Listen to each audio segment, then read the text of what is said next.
is, folks. You laughed with him when he played the Marine in the movie Wake Island, and now you're laughing at him in his newest picture, Abroad with Two Yanks. He's Hollywood's magnificent mug. Who's a mug? Why, when I was only 6, the teacher said I had the brain of a 10-year-old child, and I've still got it. The American Meat Institute presents William Bendix in The Life of Riley.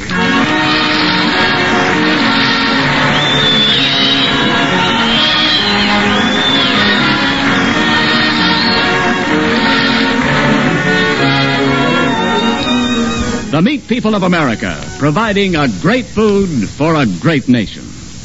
Did you know that if all the meat animals handled by America's meatpacking plants in 1944 were loaded into freight cars, they would fill a train more than 18,000 miles long enough to reach from New York to Tokyo and back again.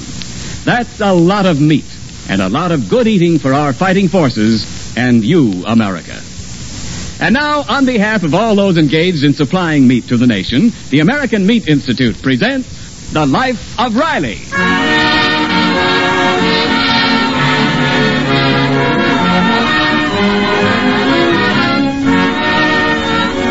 Of course, Chester A. Riley is only one of the thousands of war workers employed by the Stevenson Aircraft Plant. But ever since he straightened out the boss's son, Roswell, by a long overdue spanking, Riley has enjoyed a unique place in the boss's esteem. At the moment, Riley is entering the reception room of the boss's office. Oh, hello, Mr. Riley. Did you want to see Mr. Stevenson? Oh, yeah, the boys on my shift are complaining about a loose nut on a ventilator fan. Makes so much noise you can hardly hear yourself rivet. Well, he's just talking to his wife on the phone, but I guess you can go in. Oh, well, from what I hear about his wife, he might be glad to be interrupted. Yes, but listen, Petty. But listen, dear.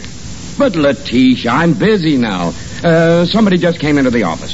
Sit down, Riley. Oh, thanks, boss. Listen, dear. Something urgent has just come up. It is urgent, isn't it, Riley? No, it can wait. Riley says it's urgent, dear.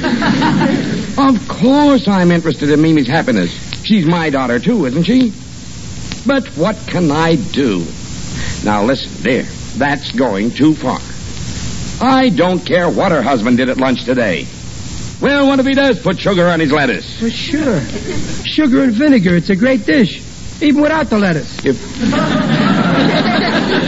Now, Petty, now suppose he did cut it with his knife. What else would he cut it with, a spoon?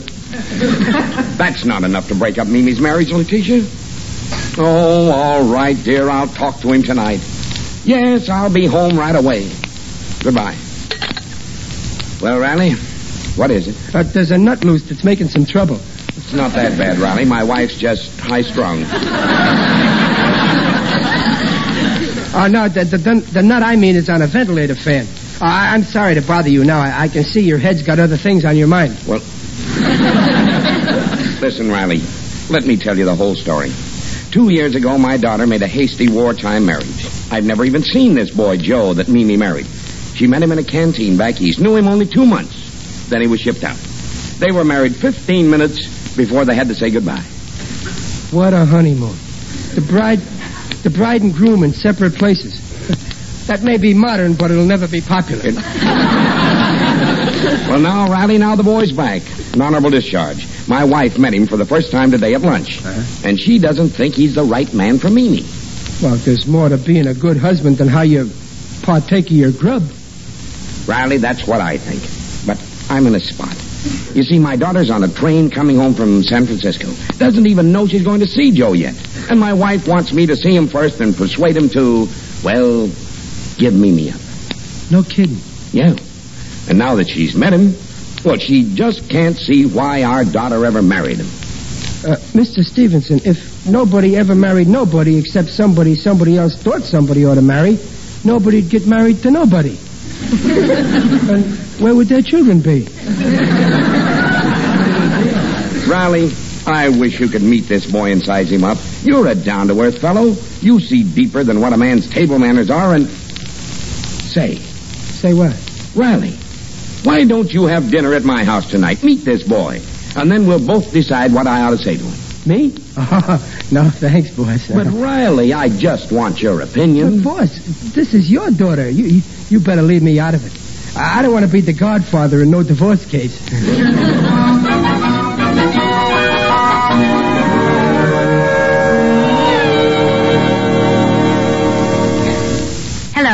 Hello, Dumpling.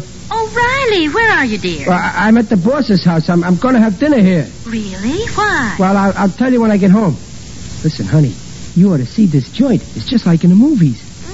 My, I'll bet you'll have a lovely dinner. Yeah, I peeked in at the dining room table. You should see all the tools they give you to eat with. Dr. Gillespie ain't got that many knives. Oh, quiet, dear. Someone will hear you. Oh, no, that's okay. Mr. Stevenson is upstairs talking to his wife. Well, kiss Babs for me and shake hands with Junior. I'll try to handle things till you get back, dear. But Babs isn't here. Is she out again? You know I don't want her out after dark alone. But she's not alone. She's with that new boy who lives down the street. I've heard about that boy. I'd rather she was alone. Peg, I don't like this about Babs running with new boys. Any boy she goes with, I want to talk to first. How do, sir? You Mr. Stevenson? My name is Joe Bean. No, I'm Bascom the butler. This way, Mr. Bean. Mr. Stevenson asked that you go directly into the drawing room. He's been expecting you. Go down this hall and turn left. So like I say, honey, no daughter of mine is going to get mixed up with nobody. Yes, dear. Don't get so excited. Well, her father can't be too careful. Think of who you might have married if you hadn't married me. Yes, dear. Well, okay, Dumpling, I'll see you later. Goodbye. Goodbye, dear. Good evening, sir. Huh? Oh, good evening. Butler said for me to come on into the drawing room. Well, you're in it. Yes, sir. I heard you talking on the telephone. Huh? I don't blame you for feeling the way you do about your daughter. Oh, you know her, huh? Why, yes, sir. Like you said, maybe I am kind of a nobody. Well, I wouldn't jump over conclusions like that. You look okay to me. I do? You mean it's all right with you for us to be married? Married? You asking me to marry my daughter? Well, we are married. Didn't you know it? Married? You got the nerve to come... no, it ain't so. She wouldn't get married until she told me, not Babs. Babs? Her name's not Babs. I know my own girl's name. Yes, sir, but I know my own wife's name. I always call her Mimi. What right do you got to change Babs' name to Mimi? Wait a minute. Mimi. Are you married to Mimi Stevenson? Well, yes, sir. I'm Joe Bean. Oh, what a relief. Babs is still single. For a minute, I was on the way to being a grandfather. Riley's my name. Mr. Stevenson will be right down. He'll be glad to see you, Joe. I'm not so sure about that. I've been thinking maybe I couldn't make Mimi as happy as I want her to be. Well, how do you know until you try? Oh, I sure would like to try. She's so fine. She's beautiful, too. For 2 years, ever since I shipped out, all I thought about was her. I even marked off the days on the side of my plane till I could be with her again. Well, now you're here. Yeah, sure did get me a surprise when I met Mimi's mother. Well, yeah, that's one thing about marriage. Eventually you run into your mother-in-law. See, I was raised on a ranch in Texas, and my folks is just good, hard-working people, and I never was in a house like this before in all of my life. No, neither was I. Did you ever see such thick rugs? The nap is so long, sometimes I can't find my feet. The way these folks live. Mamie never told me about having so much money, and I haven't got any. So what? Rich people get gout. Of course, I could support Mimi somehow, but not like her father did. Why, guess Mrs. Stevenson gave you that idea, huh? Yes, she did. She said I ought to give Mimi her freedom before I spoiled her life. So I thought about it, and, well, I certainly wouldn't want to ruin Mimi's life. What's all this about ruining my daughter's life? Oh, my name is Bean, sir. Joe Bean. Well, my name's Stevens. Oh, yeah, boss, meet your son-in-law. Joe, meet your wife's old man. How are you? Pleasure. Joe here's been telling me he don't know about being able to make Mimi happy and... Oh, indeed. Well, Bean, if you don't have confidence in yourself, perhaps Mimi's mother's right. Be best to call it off. Well, maybe. I sure do want Mimi to be happy. I'm so mixed up I can't think. Boss, if you don't mind me yelling from the bleachers, it seems to me that Mimi ought to have a say in all this someplace. Riley, I guess you're right. Mimi just phoned. She'll be here in half an hour. Oh, well, okay. Now, I got something to say. You sit down, Mr. Stevenson. You too, Joe. And just remember, Joe, marriage is an old and honorable institution. And nobody's escaping from the institution till I'm through talking.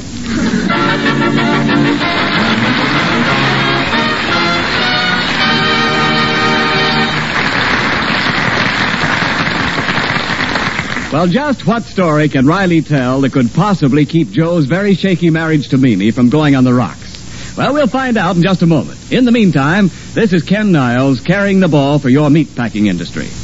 This evening, the subject of my 60-second speech is time. Time, the name of a news magazine. Time, the thing you can't turn back. Time is money. And time is Rule 1, Page 1 of braising meat. Braising cuts of beef are point-free. They're lean and flavorsome. They're rich in proteins, but it takes time, T-I-M-E, to cook those glistening brown pieces of tender-eating meat. It takes time to bring out that golden gravy. It takes time to transform those braising cuts into pleasant pieces of tender-eating meat. So give them a break, ladies, by giving them time, and your family will be rewarded with something really extra special in meat eating. The real value of longer braising time, however, is that it's under lower cooking heat, where meat retains nearly all its high nutritional value. Slow and easy does it in braising meat. And lest you forget, those high-quality proteins of meat are in the braising cuts of beef, just as they are in all cuts of meat. Meat measures up to every protein need. And that's why meat is a yardstick of protein foods. And now back to The Life of Riley with William Bendix as Riley.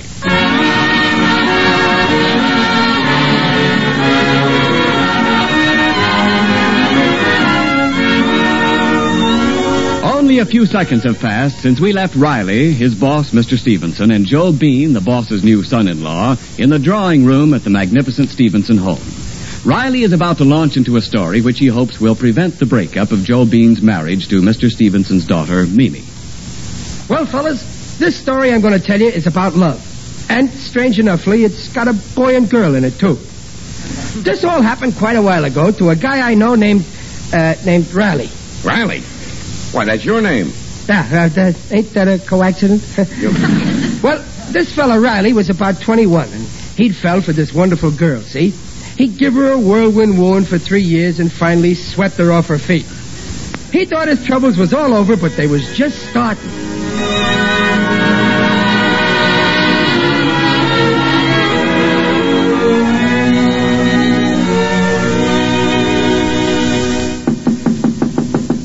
Come in, who is it? It's your troublesome, gruesome pal, Jelly Kelly. Well, good morrow, Mr. Kelly. Don't give me that Mr. treatment, Riley. Just 'cause you're marrying into society. Go straight in the pretzel. Gee, Riley, I hope you don't go highbrow. There's an ugly rumor going around that your fiancée has been correcting your grammar on you. Oh, yeah, well, she ain't. I mean, she aren't. Hey, Riley, what's the idea of wearing a new suit on a weekday? Oh, well, this here suit is my trousseau. I'm breaking it in today for the wedding next week. How do I look, eh? Oh, you look great. Eh? But don't go past no undertaking parlor or they'll give you an estimate. Very chucklesome. Got a date with your pain in the neck to be? Well, no, with her uncle, Quincy Turnbull. Oh, yeah? Yeah, I ain't never met him, but he writes me this here letter saying that he'd come all the way from Boston to have a chat with me. A what? A chat. I guess in Boston people don't talk to each other, they just chat. Where are you going to chatter with him? Well, he said to meet him at 4 o'clock at the Hotel Royal for tea. Riley, you're drinking tea? Well... Oh, we lost you completely.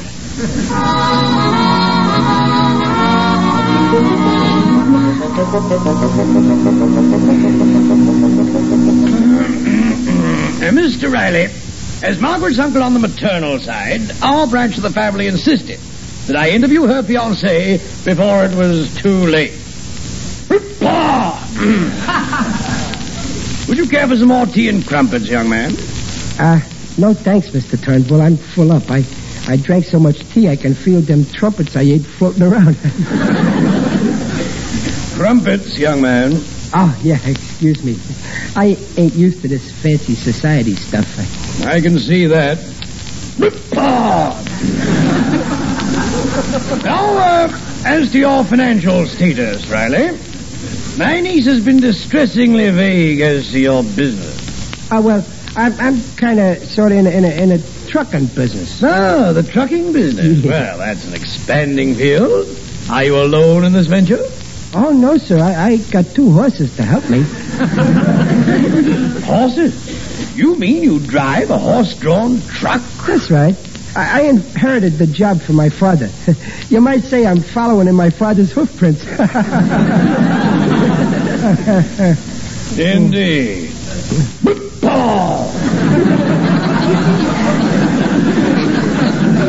I trust that the material compensation for such a prosaic vocation is commensurately remunerative. Would you care for another shot of tea, Uncle Quincy? I mean, how much money do you make?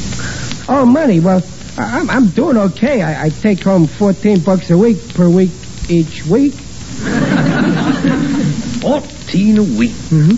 And you consider that an adequate income to support the woman you love and, shall we say, hope to marry? Well, wait a minute. Let's say the woman I'm going to marry and hope to love. Oh, my poor niece. Riley, it's a mistake. Let's face it. But I'm crazy about her, and she likes me, too. She wouldn't be marrying me. But, my rash young man, how can you support a family on $14 a week? Well, it's true. I'm only making 14 now, but we love each other, and I'll work hard for Peg. I'm ambitious. But ambition isn't enough to bridge the gulf between you and my niece. You're from different worlds. Your manners, your clothes, your speech, your poverty.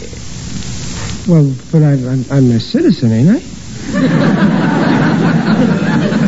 Think, Riley. Think hard. Is what you're doing fair to her? No. Leave me answer my own answers. You think it ain't fair to marry Peg unless I make more money? I see her in poverty, too proud to ask her own people for help. I see her wincing at your sordid home, wearing her youth away in a vain fight to make ends meet, losing her looks, her spirit.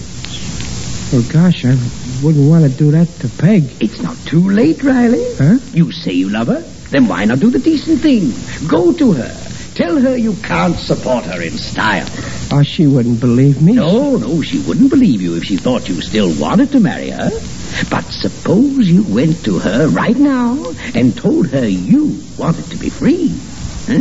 Listen, my boy. Remember, this is for her sake. Now, I have a plan.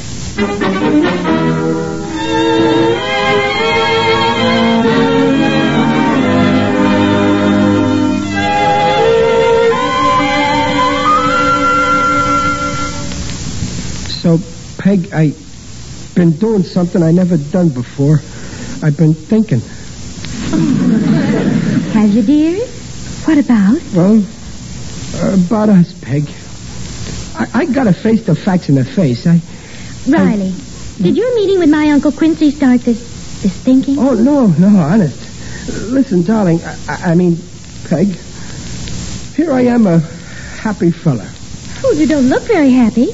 It's your wedding tomorrow, not your funeral. Here I am, a happy fella with no worries and a cool $14 a week, all my own, outright. Oh, I see. And that ain't all. I'm just a big mug, honey. I ain't the marrying kind, I guess. No, I come to ask you to I can't say it, Peg, but you understand? Yes, I think I do. Riley, can you look me in the eye and tell me you don't love me? No, you can't. Nobody lets me answer my own answers. You're not fooling me, Chester Riley. I've heard my uncle talk before. The big bluff. Well, gosh, he could be right, Peg. I don't want you getting old and tired washing and cooking and darning my socks on a hot stove. All right, Chester. If this is goodbye, I can't hold you. Well, could I kiss you before I go, Peg? Well, just once before you go. Peg. Peg, Goodbye, Peg. Chester, Yeah? now let me kiss you goodbye. Peg. Darling. Goodbye, darling. Maybe I'm being too hasty about this.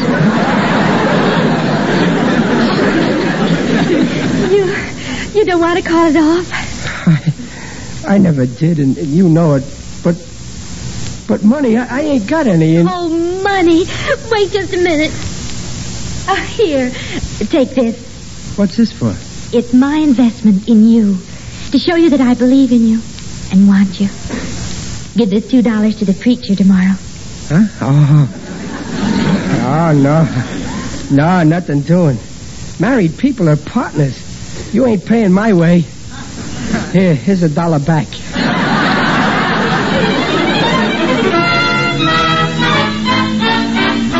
Here they come.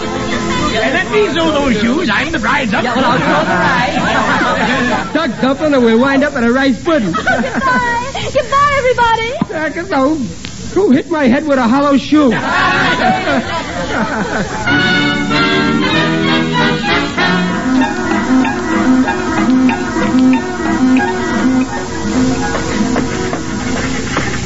Well, Mr. Riley, how do you feel? Fine, Mrs. Riley. Enjoying your honeymoon? Oh, I've never been so happy. Oh, look, down there, water. A fortune teller said I'd marry and take a journey over water. Well, it come true. We're journeying over the East River. Over the Brooklyn Bridge. Darling, you kept it such a secret, but where are we going on our honeymoon? Sweetheart, as far from Brooklyn as my money will take us. We're going to Manhattan.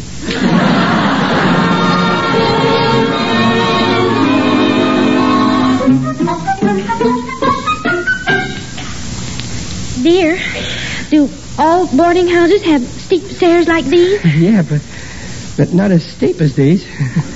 That's the first time I ever climbed a ladder with a carpet on it.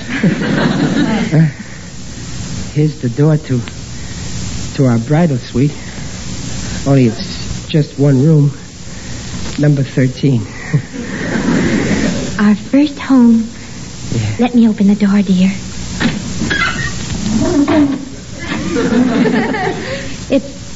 It's dark in there. Well, yeah, well, you stay here. I'll go over and pull up the window shade. It's darker with the shade up. It'll look better when I light the gas. There. It's lovely, dear. I'm afraid it ain't much like your old room at home. Oh, it doesn't matter, dear. Now we're married, you'll get ahead, and soon you'll get a raise, and then you'll... Sure I will, but it may take a little time. You see, when I told my boss I wanted the day off to get married, I got fired. Fired? Yeah. Ain't that ironical? Well, never mind, dear. We're married now. We have each other and a roof over our head. Yeah. Yeah, we couldn't start no poorer, so we gotta get richer. Oh, you bet we will. Well, let's go into our room. Our room. Gosh, Peg. Pick me up, dear, and carry me over the threshold. Are you that tired, darling? Oh, no, it's luck, dear, to carry the bride over the threshold of a new home. Oh, yeah. Well, here goes. Into our new life together.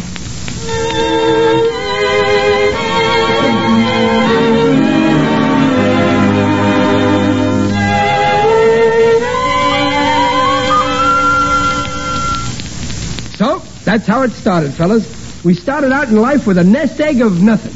Oh, so this Riley was you? Well, sure, Joe. Me and my wife. We're still married, too. Oh, what about a rich Uncle Quincy? Oh, Uncle Quincy? Oh, he's doing fine. Every month I send him his allowance, $5 and 6 tea bags. Riley? Riley, I'm glad you told us your story. You see, Joe, my boy, it's the kind of thing that happens here. A real epic of America. The Rileys are living happily ever after. You and Mimi? Well, you're no poorer than Riley was, huh? No, sir. I'll take a chance. It all depends on Mimi. We haven't seen each other for 2 years, and maybe she won't want me anymore. And Where is he? Oh, where is he? Joe! Mimi, gosh, come here, will you? Oh, Joe, darling. Hey, Mr. Stevenson. Huh? They're going to get along okay. Huh? If I know the signs, them two will start another Optic of America. Come on, let's scram. Grant, what for? Don't you ever go to the movies, boss? Well- You ought to know when a boy and girl go into a clinch like that when it's time to leave. Come on.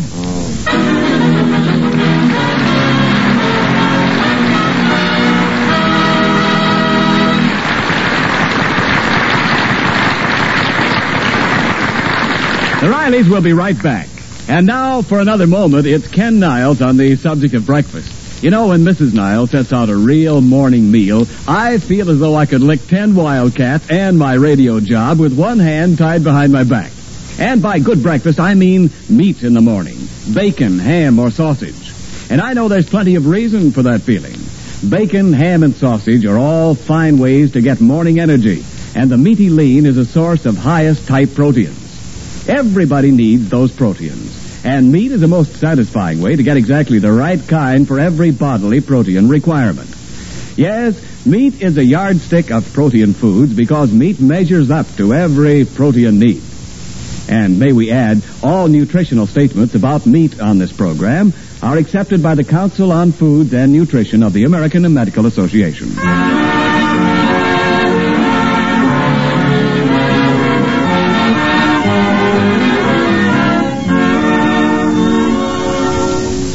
Yeah, Dumplin', I done it by telling them about us. Oh, Riley. All about how poor we were. Well, I dressed it up a little so it wouldn't be too grim. I didn't tell them my wedding suit was rented. And the guy I rented it from followed us on our honeymoon to watch his property. Oh, Riley. Anyhow, later in the evening when Mrs. Stevenson saw the way them kids looked at each other, she kind of defrosted her heart. I'm sure those kids are going to be okay. Oh, bless their hearts. I hope they'll be as happy as we've been. Well, they can't expect that. After all, the bride ain't as pretty as you are, Peg, and the groom ain't as romantic as me.